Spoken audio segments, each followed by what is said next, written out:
இந்த பீப்புள்ஸுக்கு நகை கடன் தள்ளுபடி உடனடியாக வழங்கப்படும், உடனடியாக வழங்கப்படும் அப்படின்னு குறிப்பிட்டு சொல்றாங்க. ஆட்சி பொறுப்பேற்ற ஒரு மாதத்திற்குள்ளாயே மக்களுக்காக எடுக்கப்பட்டுள்ள ஒரு முக்கியமான முடிவு. தேர்தல் அறிக்கையில் இடம்பெறாத நிலையிலும் மக்கள் சுமையை குறைக்க அறிவிக்கப்பட்டுள்ளது. தகுதியான அனைவருக்கும் கடன் சுமை முற்றிலுமாக நீக்கப்படும். தள்ளுபடிக்கான அடிப்படை வரம்பு அப்படின்னு நம்ம பார்க்கிறப்ப இந்த 2 விதிகள் கட்டாயம். 8 பொதுத்துறை வங்கிகள் உங்கள் நகைக்கடன் அரசு குறிப்பிட்டுள்ள 8 பொதுத்துறை வங்கிகளில் ஒன்றில் பெறப்பட்டிருத்தல் அவசியம். அப்படி இருந்தால் மட்டும்தான் உங்களுக்கு இந்த நகைக்கடன் தள்ளுபடியில வாய்ப்புகள் இருக்கு. அதிகபட்சமா 40 கிராம் வரை நகைக்கடன் தள்ளுபடி நீங்கள் பெற முடியும். 40 கிராம்னா அதாவது 5 சவரன். இந்த 2 விதிகளுக்கு மட்டும் இருந்தால் போதும், கட்டாய சரிபார்ப்புக்கு உங்களை அழைத்து செல்வார்கள். தள்ளுபடியை உறுதி செய்யவும் 2 முக்கிய திறவுகோல்கள் இருக்கிறது. சரியான ஆதார் எண். நகைக்கடன் பெறும் பொழுது வழங்கப்பட்ட ஆதார் எண் துல்லியமாக இருத்தல் வேண்டும். தவறான எண் வழங்கியவர்களுக்கு தள்ளுபடி கிடையாது. செல்லுபடி ஆகும் ரேஷன் அட்டை. தமிழக அரசால் வழங்கப்பட்ட தற்போது வரை செல்லுபடி கூடிய ரேஷன் அட்டைகள் சரியாக இணைக்கப்பட்டிருத்தல் அவசியம். இந்த 2 ஆவண எண்கள் தவறாக இருந்தாலோ அல்லது வழங்கப்படாமல் இருந்தாலோ தள்ளுபடி ரத்து செய்யப்படும். சிறப்பு பயனாளிகள் யாருக்கெல்லாம் இதுல முன்னுரிமை வழங்கப்படுகிறது அப்படின்னு பாத்தீங்கன்னா, இலங்கை வாழ் தமிழர்களுக்கு தகுதி உண்டு. மறுவாழ்வு முகாம்களில் வசிக்கும் இலங்கை வாழ் தமிழர்களுக்கு இந்த நகைக்கடன் தள்ளுபடி உறுதியாக வழங்கப்படும். அரசு குடும்ப ஓய்வூதியர்கள். தமிழக அரசின் கீழ் குடும்ப ஓய்வூதியம் பெறுவர்கள் பெற்ற நகைக்கடன்களுக்கு இந்த தள்ளுபடியில தகுதி உண்டு.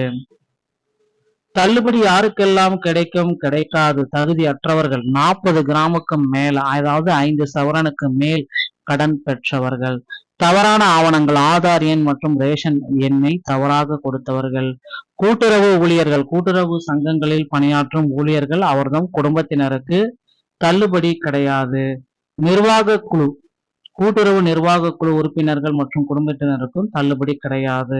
போலி நகைகள், கவரி நகைகள் அல்லது போலி நகைகளை கடன் வைத்து வாங்குவவர்களுக்கு கிடையாது. முழுமையாக நகை கடனை செலுத்தியவர்களுக்கு தொகையை முழுமையாக செலுத்திங்கன்னா உங்களுக்கு தள்ளுபடி கிடையாது. நீங்கள் தகுதி உள்ளவரா இல்லையா என்ற நேரடி ஒப்பீடு அப்படின்னு நம்ம பார்க்கிறப்ப தகுதி உள்ளவர்கள் மற்றும் தகுதியற்றவர்கள்.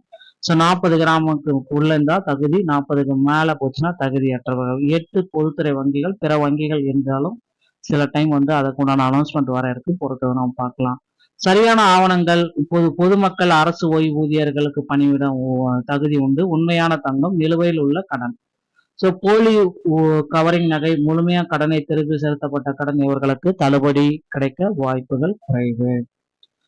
உங்களுக்கான தகுதி சரிபார்ப்பு. உங்கள் கடன் 8 வங்கிகள்ல ஏதாவது ஒன்றுல இருந்துச்சுன்னா தள்ளுபடி. 8 அல்ல அதுக்கு மேற்பட்டவர்களா தகுதியற்றவர், தள்ளுபடி இல்லை. சரிங்களா? மொத்த எடை 40 கிராம், அதாவது 5 சவரனுக்கு குறைவா இருந்தா தள்ளுபடி, தகுதியற்றவர்.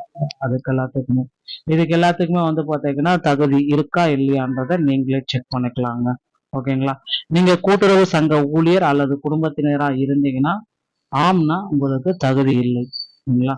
வங்கி கணக்கில் ஆதார் எண் மற்றும் ரேஷன் எண் சரியாக உள்ளது அப்படின்னா, கரெக்டா இருந்துச்சுன்னா தகுதி இருக்கு.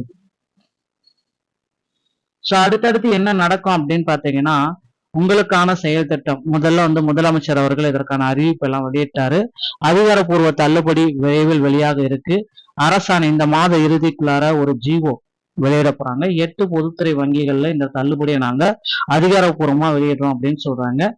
நகை மீட்பு. வங்கிகளிலிருந்து முறையான அறிவிப்பு வந்தவுடன் பயனாளிகள் தங்கள் நகைகளை திருப்பி மீட்டுக் கொள்ளலாம்.